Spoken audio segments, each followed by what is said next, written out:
podcast de l'article de Hafid Fassifiri publié sur l'odj.ma. L'auteur a intitulé son article « Le jour où l'Occident a sacrifié l'Ukraine ». Il commence son article ainsi. Plus l'armée russe s'enlise en Ukraine, plus il faut craindre le pire, un déluge nucléaire. La tension est à son comble entre la Russie et les Occidentaux et l'escalade pourrait mener un voyage au bout de l'enfer. Sergueï Lavrov estimait samedi dernier à l'ONU que la russophobie était manifeste et flagrante, puisque les Occidentaux ne cachent plus, puisqu'ils l'affichent désormais sans vergogne et sans gêne aucune, que leur objectif est de faire disparaître la Russie.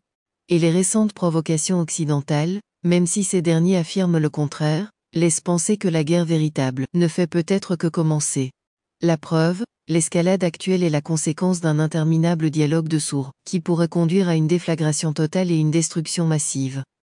L'auteur poursuit son article ainsi. Tension maximale.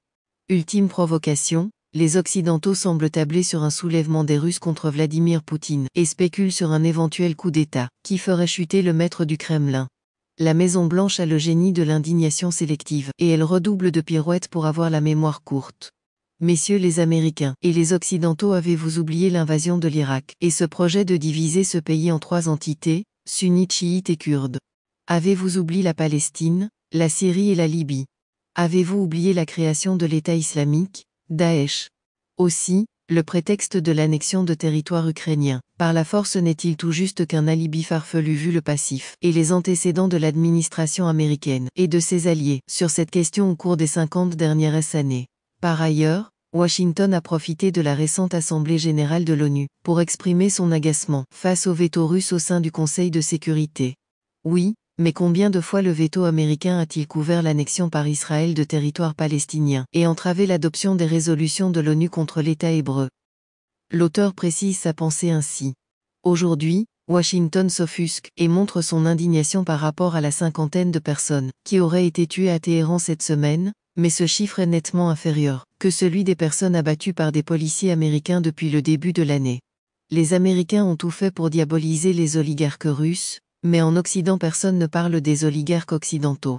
Ceux-là même qui sont propriétaires des médias, et monopolisent plein de pouvoirs économiques notamment dans les marchés de l'énergie. Ces mêmes médias qui font de la désinformation systématique et tous azimuts lorsqu'il s'agit de la Russie, mais qui restent étrangement silencieux par rapport à la responsabilité de l'Occident quant au déséquilibre géostratégique que connaît la planète et hypocrite à outrance lorsqu'il s'agit de dénoncer les crimes de l'impérialisme américain et ses alliés. Oui, d'accord bien sûr pour défendre le peuple d'Ukraine, mais au nom de quoi si tant d'autres peuples arabes et musulmans ont été piétinés au mépris du droit international? L'auteur ajoute ainsi. Déluge nucléaire. Maintenant, il y a plusieurs raisons qui pourraient pousser les Russes à utiliser des armes nucléaires conventionnelles en Ukraine, chose qui n'a rien à voir avec les missiles nucléaires que Moscou pourrait utiliser contre les capitales occidentales. Premièrement, les forces russes commencent à sérieusement manquer de cartouches et de munitions sur le front, car l'industrie russe n'arrive plus à soutenir l'effort de guerre. Et puis, les alliés de Moscou dont principalement la Chine refusent de fournir des aides militaires et de ce fait, si la guerre devait s'arrêter, faute de combattants, Poutine pourrait passer à la solution finale. À ce sujet, il pourrait prendre sa décision si les 300 000 réservistes ne sont pas armés de manière adéquate, face aux forces ukrainiennes qui n'en finissent plus de recevoir des armes sophistiquées de chez les Occidentaux.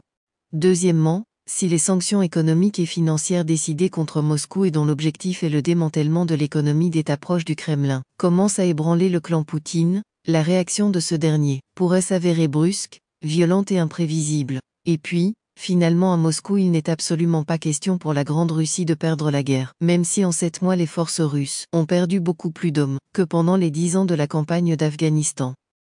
L'auteur conclut son article ainsi. Maintenant, il reste juste à comprendre pourquoi les Occidentaux persistent à pousser Vladimir Poutine vers l'impasse, au risque de le voir commettre le pire, l'irréparable. C'est pour cette raison qu'il faut se résigner à admettre que les Occidentaux, malgré les aides militaires et économiques, ont bel et bien sacrifié l'Ukraine. Rédigé par Hafid Fassifiri et lu par l'intelligence artificielle de l'ODJ Media. N'oubliez pas de télécharger notre application l'ODJ mobile sur Android et iOS et de vous abonner à notre chaîne YouTube l'ODJ TV si vous souhaitez être au courant des dernières actualités, podcasts et émissions télévisées.